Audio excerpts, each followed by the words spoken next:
अस्सलाम वालेकुम नाजरीन, कैसे हैं आप सब लोग। उम्मीद है कि जहां भी होंगे खैरियत से होंगे। मैं हूं आपका मेज़बान परवेज़ इकबाल। आज 14 मई और जुमरात का रोज़ है। जैसा कि आप जानते हैं कि मैं आपको मसलसल लगा रखता हूं यूरोप भर के अहम हालातों वाक़यात से। आज के इस खबरनामे में हम बात करेंगे स्पेन की गवर्नमेंट ने पहली बार तस्दीक की है कि मुल्क में 20 लाख लोगों में कोरोना वायरस का इन्फेक्शन मौजूद है। उसके अलावा बरतानिया में लोग कोरोना वायरस के बाद एक नई बीमारी से परेशान। फ्रांस की हुकूमत का सेहत के शोबे में सरमायाकारी का ऐलान।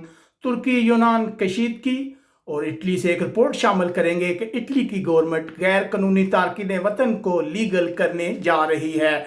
ये सब कुछ हम आपको बताएंगे, लेकिन सबसे पहले आप लोगों को बताते चले कि पूरी दुनिया में कोरोना वायरस से मुतासर होने वाले अफराद की तादाद 44,50,000 से जायद हो गई है।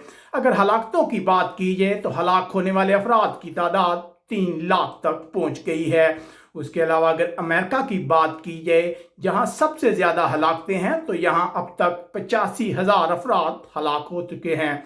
दूसरी तरफ आलमी अदारा सेहत ने लोगों को खबरदार किया है कि हो सकता है कि कोरोना वायरस कभी भी ख़त्म ना हो, लेकिन हम इसका मुकाबला करते रहेंगे। मुख्तलिफ ममालिक में वैक्सीन की तैयारी ज़ोरों से जारी है, लेकिन अब कहा जा रहा है कि शायद कोरोना वायरस कभी भी ख़त्म ना हो। उसके बाद रुख करते हैं यूरोप का, तो सबसे पहले बात करते हैं स्पेन की। स्पेन में गुज़िश्ता 24 घंटों में मज़ीद 217 अफराद हलाक हो गए हैं, जिसके बाद स्पेन में हलाकतों की तादाद 27,321 हो गई है। अगर नए केसेस की बात की जाए तो मज़ीद 506 नए केस सामने आ गए हैं, जिसके बाद स्पेन में कोरोना वायरस से मुतासर अफराद की तादाद 2,29,540 हो गई है। उसके बाद बात करते हैं स्पेन की हुकूमत की जानब से की जाने वाली एक तहकीक के मुताबिक मुल्क की कुल आबादी में से 5% में कोरोना वायरस की तशखीस हुई है, लेकिन दारुल हुकूमत और वस्ती इलाकों में ये शर्रा 10% तक पहुंच चुकी है। वज़ीर सेहत ने पहली बार तस्दीक किया है कि 20 लाख लोगों को कोरोना वायरस का इन्फेक्शन हो चुका है। ये पहली बार है कि स्पेन की गवर्नमेंट ने यह तस्लीम किया है। तहकीक के मुताबिक 60,000 लोगों के नमूने हासिल किए गए थे। मुल्क के वस्ती इलाके जो सबसे ज़्यादा मुतासर है, यहाँ सबसे ज़्यादा हलाकतें हुई हैं। अगर मैड्रिड में इन्फेक्शन की शरह की बात की जाए तो यहाँ शरह 11.3% है, जबकि बार्सिलोना में यह शरह 7.1% है। याद रहे कि स्पेन वो यूरोपीय मुल्क है जो कोरोना वायरस की वजह से बहुत बुरी तरह मुतासर हुआ है।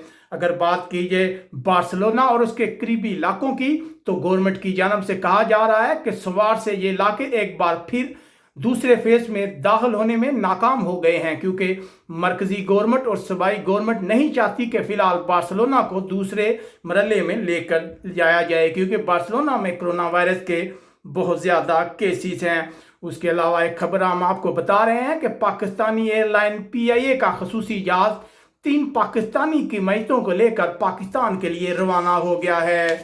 उसके बाद हम जिक्र करेंगे फिनलैंड का, लेकिन उससे पहले आपसे गुजारिश करते हैं कि हमारे चैनल को सब्सक्राइब कर लें। इसके अलावा अगर आपको हमारा ये वीडियो पसंद आए तो उसे लाइक भी कीजिएगा। यूरोप के बेशतर हिस्सों में बच्चे जो हैं वो घरों में ही रह रहे हैं, लेकिन फिनलैंड में बच्चों के स्कूल दोबारा खुल गए हैं। लेकिन टीचर यूनियंस का कहना है कि बच्चे अब भी महफूज नहीं हैं। बच्चे माशरती दूरी के कवायद के तहत वापस आए हैं। उसके बाद रुख करते हैं फ्रांस का, तो फ्रांस के वज़ीर आज़म ने सेहत के शोबे की मदद के लिए 1.3 बिलियन डॉलर की सरमायाकारी के मंसूबे की तस्दीक की है। याद रहे कि 2018 में 90 मिलियन लोगों ने फ्रांस का विजिट किया था। फ्रांस की मईशत में सेहत का शोबा जो है उसका हिस्सा 7% है, लेकिन कोरोना वायरस के बहरान की वजह से फ्रांस की सियाहत बहुत बुरी तरह मुतासर हुई है। दूसरी तरफ बरतानिया ने तस्दीक की है कि फ्रांस के शहरियों को भी बरतानिया आने पर करंतना किया जाएगा। इससे पहले इस तरह की इत्तलात थी कि फ्रांस के जो शहरी हैं उन्हें इससे इस्तिस्ना हासिल है। उसके बाद रुख करते हैं यूरोपीय मुल्क बेल्जियम का। बेल्जियम के वज़ीर आज़म का कहना है कि 18 मई के बाद लॉकडाउन में खात्मे का दूसरा मरहला शुरू हो जाएगा। یہ فیصلہ بیلجیم کی قومی سلامتی کونسل کے اجلاس کے بعد کیا گیا ہے۔ تمام سکول اور دوسرے کاروبار کھل جائیں گے، لیکن حفاظتی انتظامات پر عمل کرنا ہر صورت لازمی ہوگا۔ اس کے بعد ہم ایک خبر شامل کرتے ہیں جو جرمنی سے آ رہی ہے۔ جرمنی میں پولیس نے ایک خصوصی فورس کے سپاہی کے گھر سے اسلحہ اور دھماکہ خیز مواد برآمد کیا ہے۔ اس اسپیشل فورس کے میجر سے 2017 سے تحقیقات کی جا رہی ہیں۔ اس نے یہ اسلحہ اپنے گھر میں چھپا رکھا تھا۔ جرمنی کی انٹیلیجنس ایجنسی کا کہنا ہے کہ گزشتہ سال فوج میں دائیں بازو کے 590 واقعات رپورٹ ہوئے ہیں۔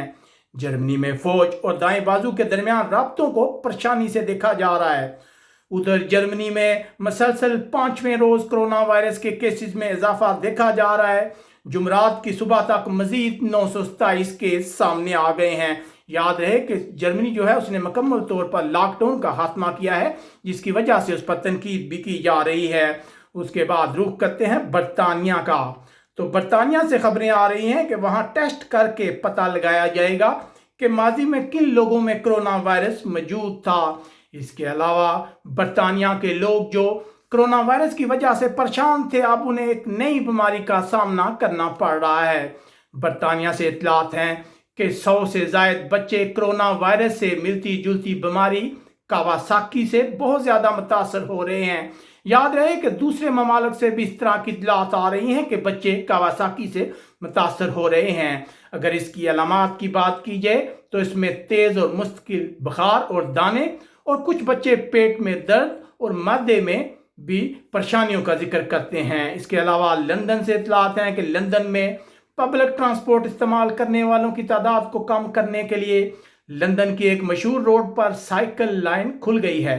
اس کو بنانے کا مقصد یہ ہے کہ ٹرینوں اور بسوں کے راستوں پر ہجوم کو کم سے کم کیا جا سکے۔ یاد رہے کہ بدھ کے روز بہت زیادہ لوگ جو ہیں وہ کام پر واپس آئے ہیں، لیکن انہیں معاشرتی دوری اپنانے میں مشکل پیش آئی تھی۔ حکومت کا کہنا ہے کہ لوگ پبلک ٹرانسپورٹ کے بجائے سائیکل پر سفر کریں تاکہ کرونا وائرس کو دوبارہ پھیلنے سے روکا جا سکے۔ یاد رہے کہ برطانیہ میں کرونا وائرس سے ہلاکتوں کی تعداد 33,000 سے زائد ہو گئی ہے۔ اس کے بعد رخ کرتے ہیں یونان کا۔ یونانی اخبارات کا کہنا ہے کہ یونان اور ترکی کے درمیان کشیدگی مزید بڑھے گی، کیونکہ ترکی کے وزیر خارجہ نے اشارہ دیا ہے کہ وہ دوبارہ تارکین وطن کو یورپ جانے کے لیے اپنا بارڈر کھولیں گے۔ جیسا کہ ہم آپ کو بتا چکے ہیں اس سے پہلے بھی کہ تارکین وطن کے معاملے پر ترکی اور یونان کے درمیان کشیدگی مسلسل بڑھ رہی ہے۔ گزشتہ روز ترکی کے وزیر خارجہ نے ایک انٹرویو میں کہا تھا کہ جو کوئی بھی یورپ جانا چاہے گا ہم اسے نہیں روکیں گے۔ اس کے علاوہ بھی مختلف معاملات پر ترکی اور یونان کے درمیان مسلسل کشیدگی بڑھ رہی ہے۔ گزشتہ روز یونان نے دعویٰ کیا تھا کہ ترکی کے لڑاکا ہتھیاروں نے اس کی فضائی حدود کی خلاف ورزی کی ہے۔ اس کے بعد رخ کرتے ہیں پرتگال کا۔ پرتگال کا کہنا ہے کہ کرونا وائرس کے خطرے کی وجہ سے اسپین کے ساتھ اس کا زمینی بارڈر 15 جون تک بند رہے گا۔ یاد ہے کہ پرتگال میں لاک ڈاؤن میں نرمی کے بعد ہوٹل اور ریسٹورنٹ کھل گئے ہیں، لیکن اس شعبے میں کام کرنے والوں کو شدید مشکلات کا سامنا کرنا پڑ رہا ہے۔ یاد رہے کہ کرونا وائرس کی وجہ سے صحت کا شعبہ بہت بری طرح متاثر ہوا ہے اور 80,000 ملازمتوں کو شدید خطرہ ہے۔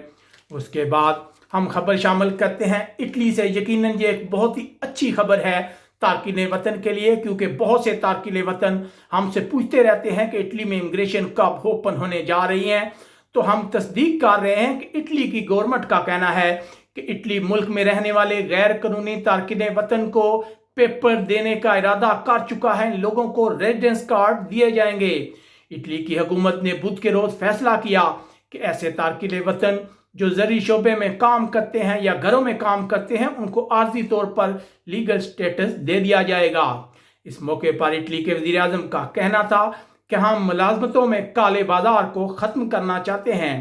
اٹلی میں بہت سے تارکین وطن رہتے ہیں جو غیر قانونی طور پر کام کرتے ہیں۔